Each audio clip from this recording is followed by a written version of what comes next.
I needed to, or asked if I could open my hick mind and understand what it was like to be a black person in the United States. No, I can't. Neither can you. Neither can you. I know right now there's some white ally out there learning the terminology that say, no, I understand. No, you don't. You may get the statistics. You may understand the numbers. You may get that, there's a huge disparity in the criminal justice system. And because of that, it translates into more unjust violence being visited upon them.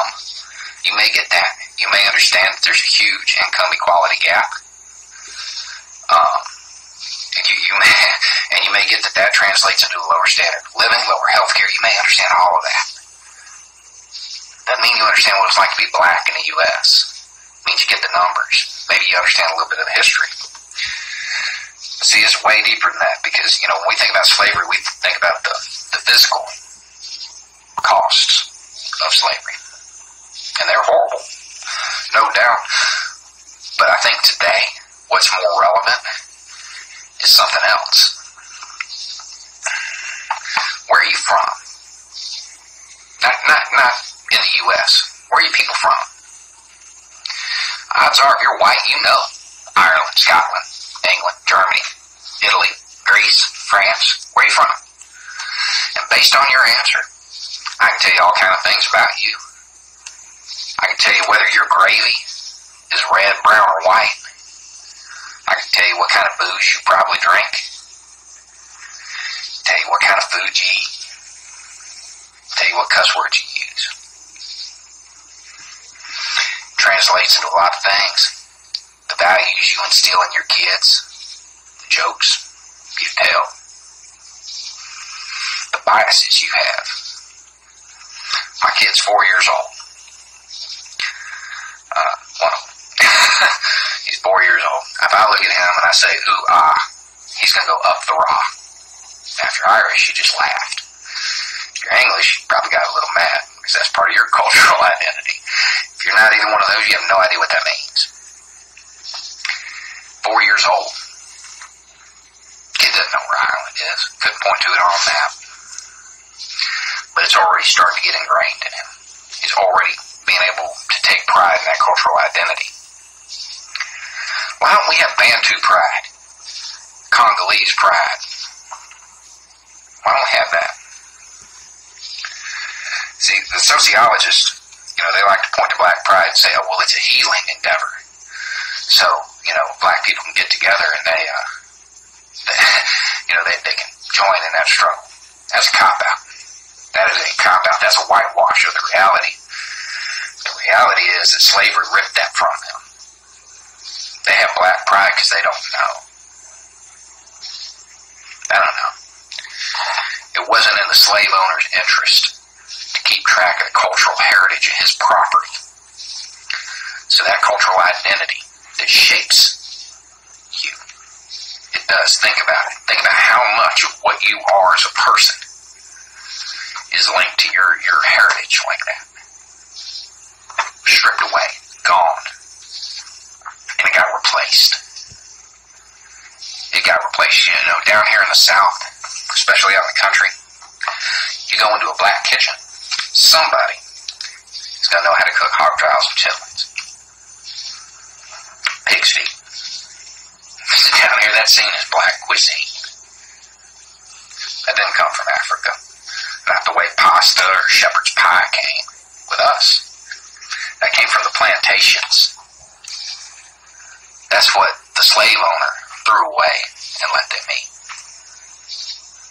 They endured that for so long, it became part of their culture. They endured it for so long, they got good at it. Found a way to make it flavorful. No, I can't understand what it's like to be black in the U.S. I can't understand what it's like to have my cultural identity stripped away and replaced with the knowledge that when my granddad was a kid, people didn't think he was human. Or that what is seen as my cuisine is because we got good at cooking trash.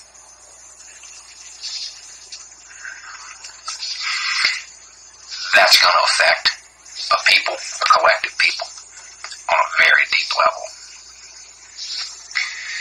You know, when you say get over it, we're a long way away from that. We're a long way from getting over slavery. Yeah, the physical scars, they've healed. They have. Cultural ones are still there because it's gone. It was stripped away. Just vanished in the air.